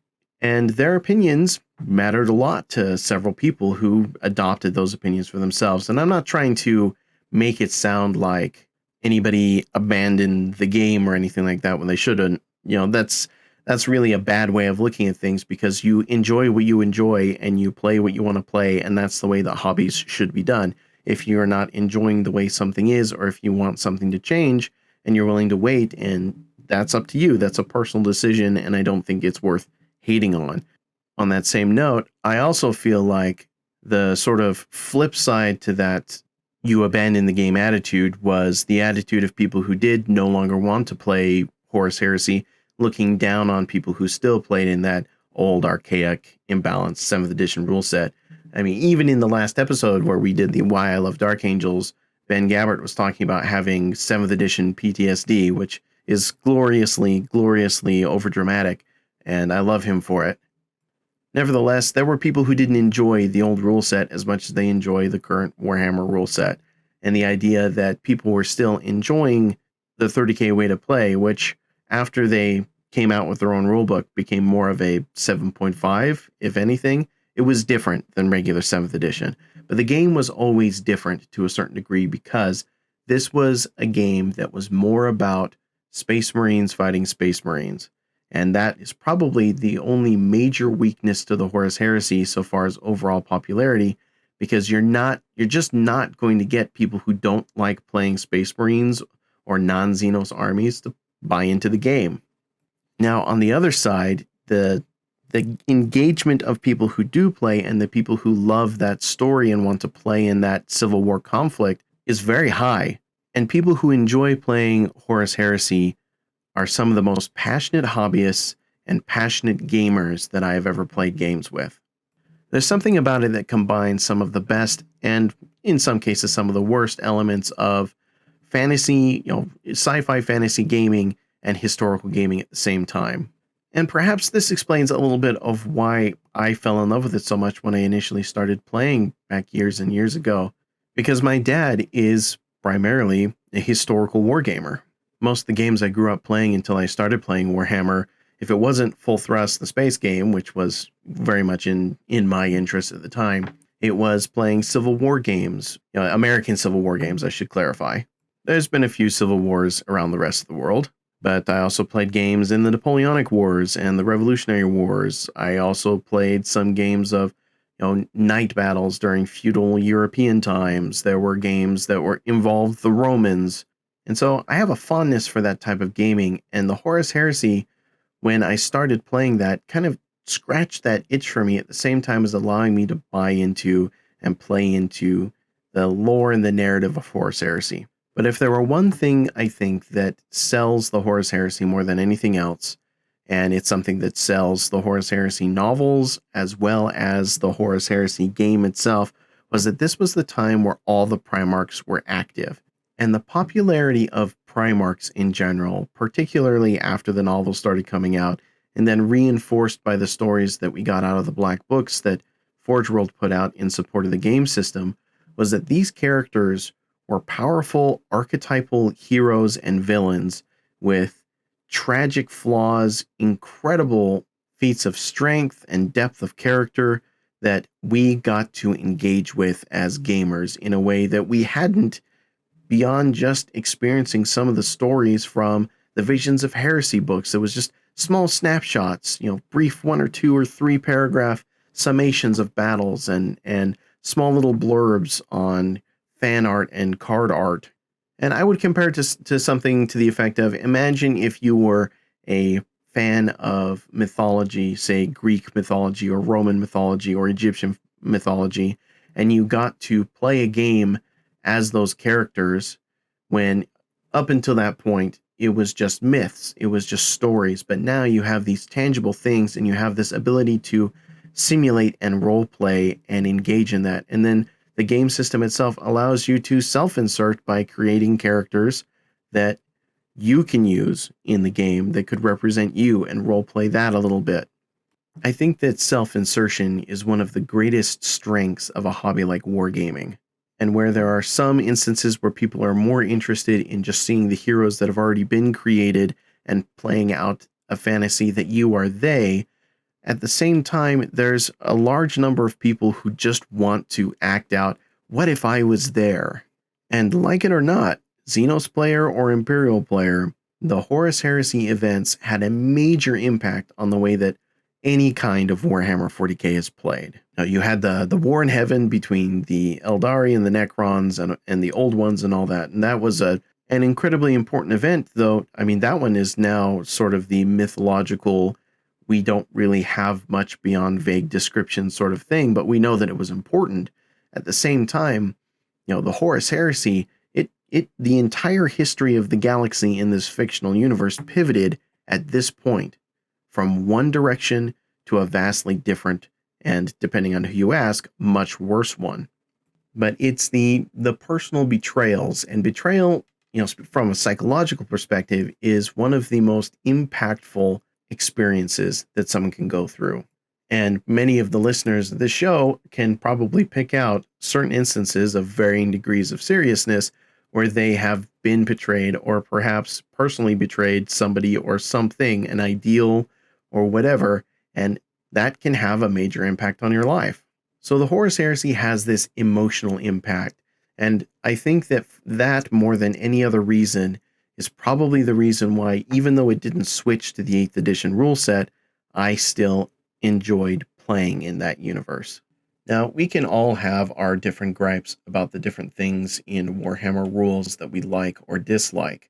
When you think about command points and stratagems in modern Warhammer, one of the things that I dislike about stratagems, aside from some of the cool stuff that they do let you do some really, really cool stuff, but it seems like a lot of the uniqueness and the flavor of your army dies out as soon as you're out of command points. It basically made the character of your army a resource that you could run out of.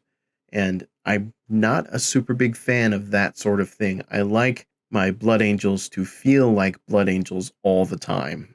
I don't want their ability to do the things I love about them, such as flying around with jump packs and hacking things apart in close combat, to be dependent completely on a spendable resource, especially when there's sort of a hierarchy of efficiency, where some of these stratagems and rules, I would say, there's about 70% of the stratagems in any given codex that never get used at all. And if it were up to me, which it isn't, I would take those things that aren't as useful, say in I need to save up my resources and spend it on this ability that is either highly overtuned or crucial to my overall strategy, and just incorporate those into the basic rules of the units and let the units carry the character of the faction a little bit more. But, I've got to be fair. In the Horus Heresy rule set, there are just some mechanical hiccups that don't really add much to the gameplay experience. For example, and I use this one quite frequently, the idea that you have a unit of superhuman or incredibly evolved aliens or whatever it is, and what they can't do, what they could never do on the battlefield, is shoot at one thing and charge another thing. It's you either shoot this thing and charge it, or you shoot something else and don't get to charge the thing right in front of you. That doesn't make a whole lot of sense to me, and yes, it creates some gameplay choices that you have to make, but choices that you make when playing a game should have more meaning than just working around a mechanic that seems to have no real reason to exist aside from just the arbitrary nature of its creation. But let's also talk a little bit then about what some of these conflicts between the way players want to play a game and the sort of support that a game has been getting, because I mean, you have to acknowledge the fact that Forge World has not been very good at supporting the Horus Heresy game series. They just haven't. The rule releases are much more like they were back when 40K was in the 3rd and 4th editions, where your faction may not get an update for 2 to 3 years. In that same vein, FAQs and game support for the Horus Heresy resembles much more the ancient days of Warhammer 40K than it does the modern edition of 40K. And we can gripe here and there about balance issues in 40K. I don't really plan on getting into that so far as this segment is concerned. But nevertheless, you can't deny that getting FAQs between 2 to 4 weeks after something comes out versus maybe once every 18 months for an entire game system just doesn't really cut it. And much like back in the 7th edition 40K days, where the ITC saw that, hey, here's this game, there's lots of people want to play it, people want to play it competitively, or at least have a way of answering some of these weird interactions that aren't really covered in the basic rules. Let's step in and find a way, as best as we can, to make this functional so that people can get together and play and spend less time fighting at the table and more time rolling dice. In that vein, there are sub-rule sets of the Horus Heresy that are fan-created, that have been enacted and are now almost commonplace among 40K communities. And it's interesting because this is something that back in the day of 3rd, 4th, even 5th edition, the internet hadn't really taken off in the gaming sense that it has now. There weren't really easy ways to promulgate a set of rules that you would come up with to help fix something and have them gain much popularity or awareness. However, there are things in the 30K community that have gone through some extensive testing and things that the community have adopted that are almost just kind of assumed to be in place. And I encountered that a little bit when I went to this Horus Heresy campaign intro day. Now, while I was already pretty motivated to play, one of the sort of hesitancies that I have with adopting a community-built thing is that I understand how much of a slippery slope that can be. And one of the hardest things about it is for every new little rule set that you add that comes from some niche community, it adds additional layers of opportunities for misunderstandings on the way things work. And that was one of the weaknesses of 7th edition, is that it became almost regional. There were regional FAQs for different ways of playing the game based on who wanted it to work a certain way.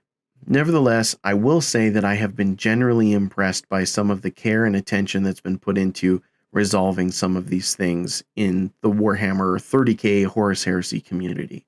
And I think it speaks well of the dedication and care that people have about this game, that they've gone out of their way to create some very interesting resources. And some of those I got to test for the first time this weekend.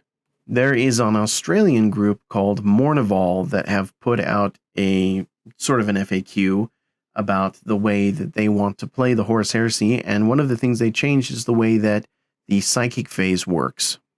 Now, for those of you who play Warhammer 40K right now, you understand that if you want to cast a psychic power, you have a character, they know a certain number of powers, they can cast a certain number of powers per turn.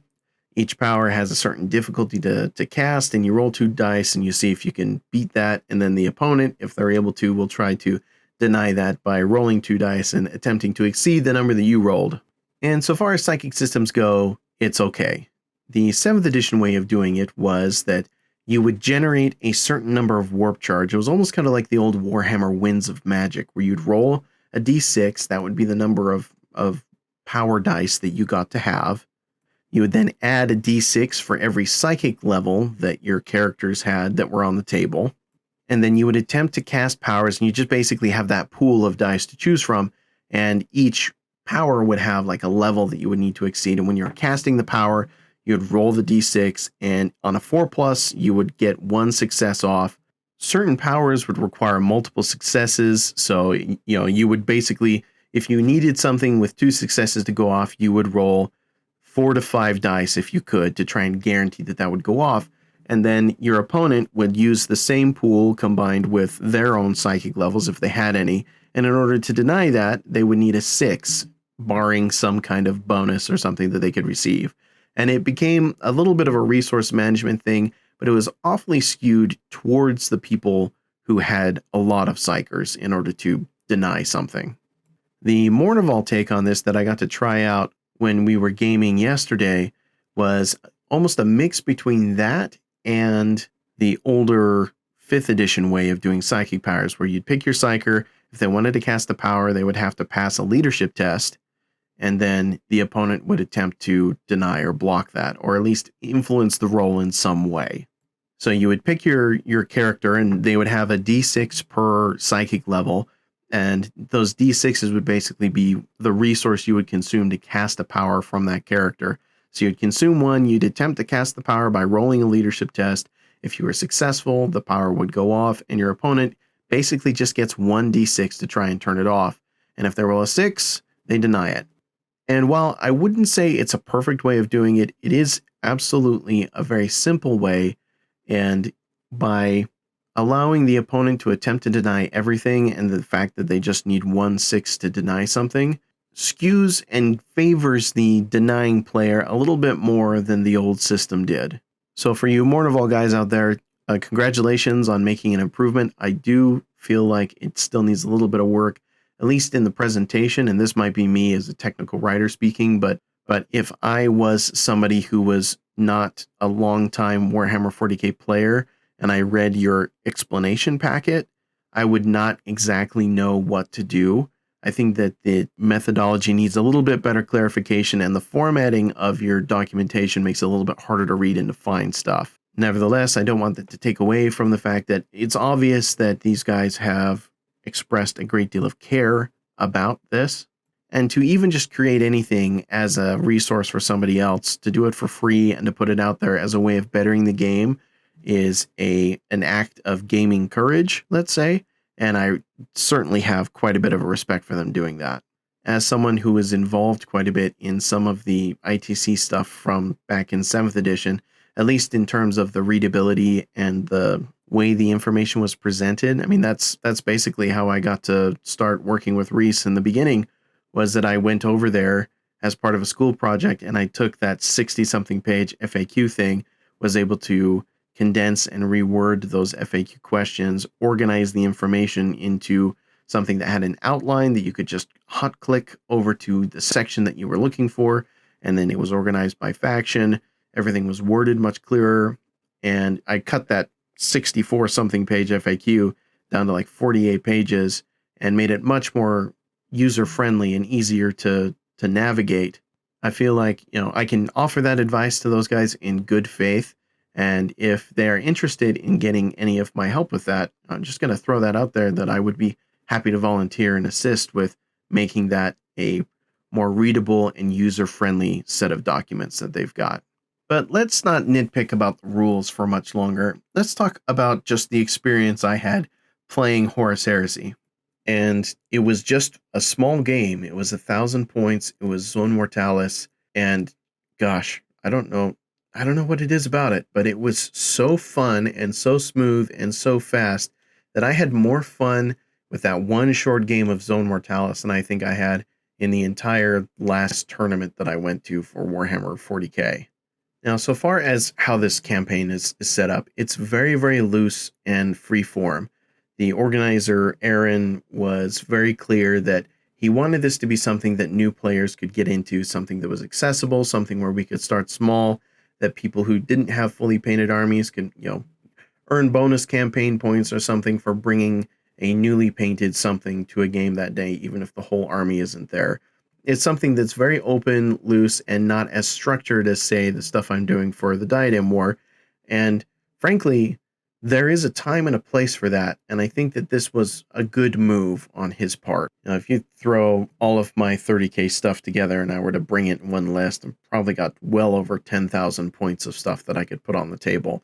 Probably even more than that, because you pay a points premium so far as what things cost in Warhammer 30k, that when you're putting it on the table and you've been used to playing 40k, you think, oh my gosh, like this one wound tactical marine costs like twice as much as how does this happen? But that feeling is a lot easier to swallow, knowing that for the most part your opponents are playing and paying the same prices for those things, and it builds in a kind of balance that's just right at the foundation of the game itself. And of course, for factions like Imperial Knights or Solar Exilia, the Mechanicum, those kind of get around those, well, it's basically the same thing, sort of balance that's built into 30k, particularly like Demons of the Ruinstorm. They're just wacky and wild and all over the place. Nevertheless, you can count on fighting Astartes quite a bit. And even in my games with some of those other factions, generally speaking, I haven't come up against something that I thought, wow, there's no way my army can interact with that. And sure, those things absolutely exist, but I tend to have a fairly flexible sort of list that can address a multitude of threats at the same time.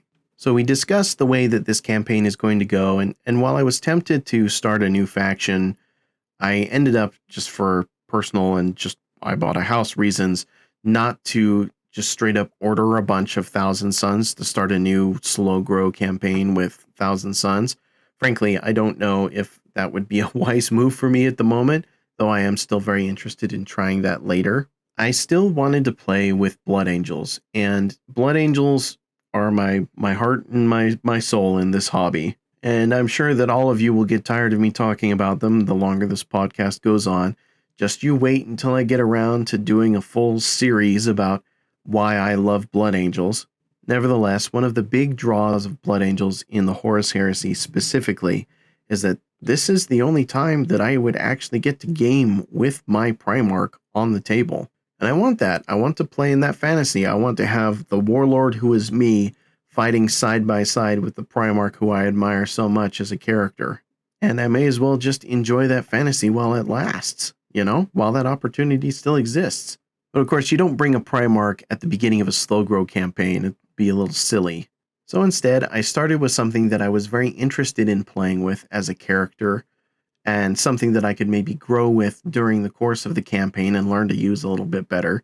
It's called an esoterist. Now, there is a support commander called a consul in Warhammer 30k Astartes list, and a consul is pretty cool because you pay 50 points, and it's like, this is the Build-A-Bear foundation. This is the stuffing for your Build-A-Bear. A consul can be a chaplain, a librarian, a blah, blah, blah. There's something like 20 different unique character options that a consul can be in Warhammer 30k, and it's roles that don't exist for the large part in the chapters of Space Marines right now. This is one of the things that really sells that sort of, this is a large 100,000 plus Space Marine Legion, because you have the different sort of officers and specialists that you would expect to have in a larger force. So you've got your dudes who are basically like, I've got a big radio signal thing in my helmet. I look like a cone head and it's got like satellite dishes on it. But boy, you better believe that when I call down an orbital bombardment on your heads or an off-board artillery bombardment, that you're going to feel it because, antenna. But the esoterist in particular is something that came out of the Book 8 Malevolence, and it was this idea that, okay, demons are out now, demons are happening, and we don't know how to deal with them. So we're going to assign these specialists who are probably either going to be psychic space marines who were formerly of the Librarius, or just new recruits that we need somebody to figure out how to fight against the demons. We need some kind of leader to help organize our forces against the forces of chaos and these demons that up to this point we believed didn't exist, but turns out are actually real. So an esoterist is kind of like a proto-librarian, or a librarian who specifically specializes in hunting demons. And where most Space Marine librarians have access to a couple of different psychic disciplines, these guys have access to the Sanctic Demonology tree. Or if you're on the trader side, you can go with the Malefic Demonology tree, which allows you to try to summon demons. So you have an esoterist who is on the loyalist side, like mine is, and he's all about banishing demons. And the traders, or even if you wanted to do a loyalist one, I'm sure that there's a reason that you could try and figure that out. You could have this character who's like, all right, well, this thing exists. Let's see how I use it. Yes, that's the path to corruption, but not many people knew that yet, right? So this was, pretty on brand for me, right? It's a librarian-ish sort of character. It's a psyker, but it's a little bit different than some of the existing stuff that I've done. It was something new to try out. And so I threw him in there with some Crimson Paladins, which I use for 30k, and I use them as my Blade Guard veterans in 40k all the time. But for a Zone Mortalis game, these guys are actually pretty solid because the Cataphracti Terminator plate is so heavy that it offers them bonuses. And it wouldn't be a Blood Angels list without 10 jump troops, which I had, and it wouldn't be a Zorn Mortalis game unless each of us brought a Dreadnought. Now, my opponent, his name was Aaron. It was not the same Aaron who was organizing these things, but he had Salamanders and Night Lords. He really wanted to play his Salamanders. We wanted to do a warm-up game, so we did a Christmas Bash, red versus green, Salamanders versus Blood Angels game. And I'll put up some pictures of how the game went as I continue to talk about it. But it was just one of those things that we just threw it together and we got it done, and we played this 1,000-point game, and it took probably less than an hour for the whole thing. I mean, plus or minus 15 minutes for just us talking and bantering and enjoying ourselves. And it was all just done in this wonderful spirit of fun. There were some hilarious fails on my part. I had a sergeant with a Thunderhammer on my Assault Marines who failed his dangerous terrain test when I jump packed him inside of this corridor, which is, that's my fault. But he had Artificer armor. So the way the dangerous terrain tests work, for those who don't know, is that when you take the test, you roll a d6. On a 1, you failed the dangerous terrain test, and it's like your model receives a wound, and you still get to make an armor save. So he had Artificer armor, so a 2+ armor save on the sergeant. I rolled the dice. It was on a 2+. I rolled another 1, so I rolled 2 ones in a row, and then my Apothecary, Feel No Pain, I rolled, and I failed that. So I failed 3 rolls in a row, and this sergeant with a Thunderhammer, who was supposed to go and fight this Power Fist, this Mastercrafted Power Fist Salamander sergeant, died on the roof of this corridor. And I was like, oh, this is going well. This is a great start. Oh, boy. But as disappointing as that was for, a game thing to happen, it was also really quite hilarious. And we just had a great time. And I got to learn and relearn some of the different units and things. Like for my Dreadnought, I brought the Blood Angels unique Contemptor Dreadnought called the Contemptor Incendius, which I did a customization on. So it's got like magnetized removable wings to go with its huge jump pack booster. So I got to use him for the first time. I got to use the Esoterist. I had a little proxy model I used for him because I sort of threw this together ad hoc.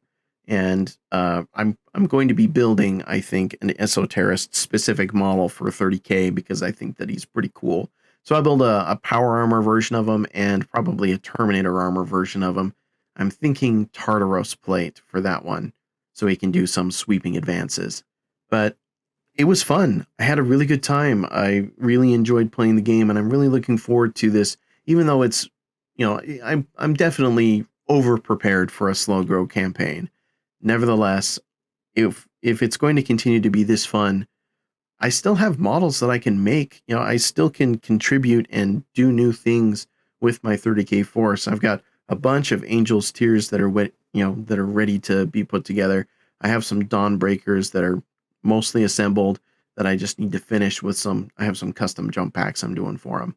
But it was a really good time. And if you are interested in the Horus Heresy, I would say, don't let the state of the rules hold you back from having a good time.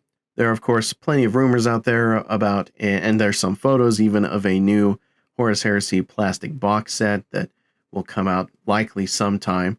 And whatever happens with that, I would say if you're waiting for Horus Heresy to become Warhammer 40K rules, if you're wanting it to make an 8th edition big switch, and you have the models and you're just waiting, you're denying yourself the opportunity to really enjoy yourself, because at the end of the day, particularly for competitive play 40K, you can still play and play hard in the Horus Heresy and enjoy yourself, but you'll be enjoying yourself a bit more. You'll be playing in an excellent setting with beautiful models.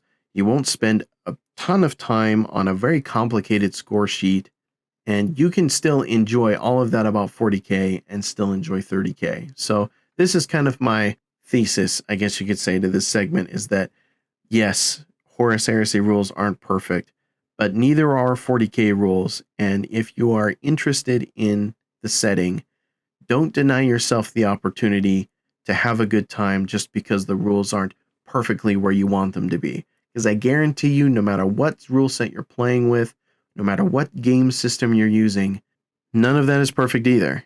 But if you've tried it and you're not having fun, don't force yourself into it either. Just enjoy your hobby. It's your free time. Do with it what you like. So with that in mind, let's bring this second segment on Warhammer 30K, the Horus Heresy, to an end. Thank you for joining me.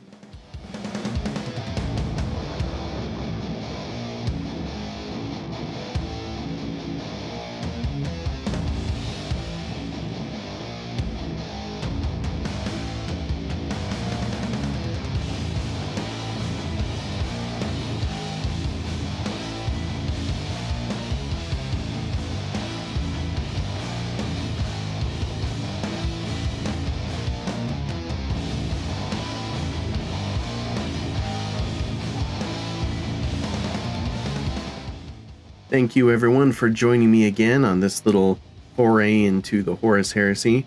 I really enjoyed this week's episode. Just as a creator, this was something that I had a really good time with. I still have a lot of very positive feelings towards the Horus Heresy for all of my gripes and all of the rest. And because, as you all know, as much as you can love something, there's always a little bit of, oh gosh, I hate that about it as well. But before we completely close out the show, I wanted to add this little thing as an addendum to my Warhawk review, because I did the review and then I forgot to read this little blurb at the end, the afterword by Chris Raitt. And there was a section here that I wanted to highlight that I completely overlooked in my review. Like I said, there's a lot of stuff going on here, but it has to do with the Inner Palace section where you have Sigismund, and then there's also, of course, this section with Euphrates Keeler, who's been sort of unleashed on the civilian population of the Inner Palace. Now, her dynamism and charismatic power so far has been aimed at improving the lives of everybody in the worship of the Emperor.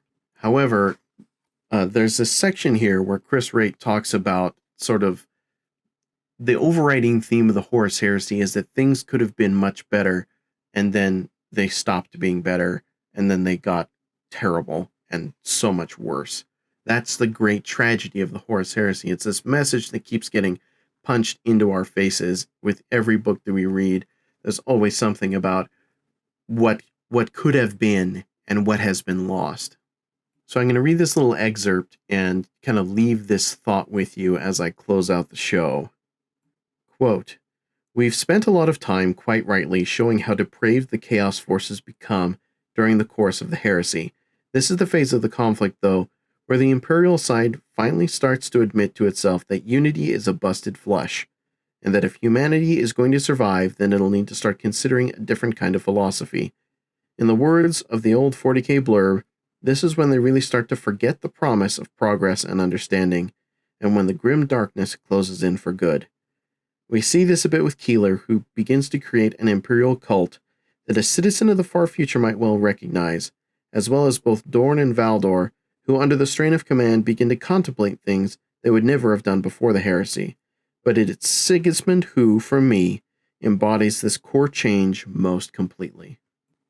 End quote. And that's where he begins to talk a little bit about that sort of flipping the perspective from Sigismund seeing what Karn has become and being horrified, as opposed to what he wrote about, which is Karn seeing Sigismund and what the future of the Imperium was like, and understanding that this is horrible and this needs to end. And I wanted to just sort of add this section to the book review after the fact to talk about the sort of the decline of faith into this dogmatic awfulness that 40K has become so famous for. And I certainly expect these themes of loss to continue through the rest of the Siege, which, according to what Chris has written in this section, there's only 2 books left. One is Sanguinius's defense of the Eternity Gate, and I don't know anybody who's excited about that particular story point, and the Vengeful Spirit itself, and I'm definitely looking forward to both of those. So far as the next show is concerned, this Saturday is the first game in our Diadem War campaign. We'll be doing our space battle, and then we'll be lining up our first round of gaming in this system. So most of my hobby stuff for the next couple weeks is going to revolve around that. So for the next episode, expect to see a bunch of different pictures, expect to hear some conversation with Rich, and Zach, as I finally get some more guests back on the show. And we'll be talking a lot about the Diadem War campaign for episode 7 of the Chief Librarian. For hobby progress, I'm going to continue to work on my fleet. I may actually, after the initial fleet is ready, build those esoterrorist models that I'm so excited about. And of course, we're getting into November, so there's likely going to be some kind of a Thanksgiving event. There's usually 1 or 2 around here in Utah where you get to just bring out your biggest stuff. And boy, I would love an excuse to get my Thunderhawk out. So maybe you can expect to see a battle report or some sort of catalog of battles that feature my Thunderhawk. And I do have a series of photos, and I was planning on doing a sort of a build log, a build guide for how I worked on this Thunderhawk from start to finish. I have all of the pictures set out, and whether or not I do that as a write-up or a segment on the show, we'll see. But those are the things that are kind of coming up. Of course, there may be an Age of Sigmar episode here coming in a bit. There's always something going on in the Warhammer hobby, and I look forward to exploring it all with you. But for now, it's time to close the doors on the Librarius. Cheers, everybody. Hey, you. Yes, you. Right there. You are listening to the Frontline Gaming Network. So what does that mean? That means that you have access to a bunch of different and interesting shows. Right now, I'm listening to a lot of Signals from the Frontline because who has time nowadays to follow on your own and get all of the latest news in the gaming hobby? It is streamed every Wednesday, and I never catch it for the stream, but I do catch it later. I especially enjoy Kicker's commentary. He is 40K Hype Man USA, and I challenge anyone, I dare you, to try and prove me wrong or to upstage the hype that is Kicker Kolosny. So, with my recommendation in hand, go and listen to Signals from the Frontline on the Frontline Gaming Network. I am Chris Morgan, and you are listening to a Creative Commons licensed podcast. Some rights reserved.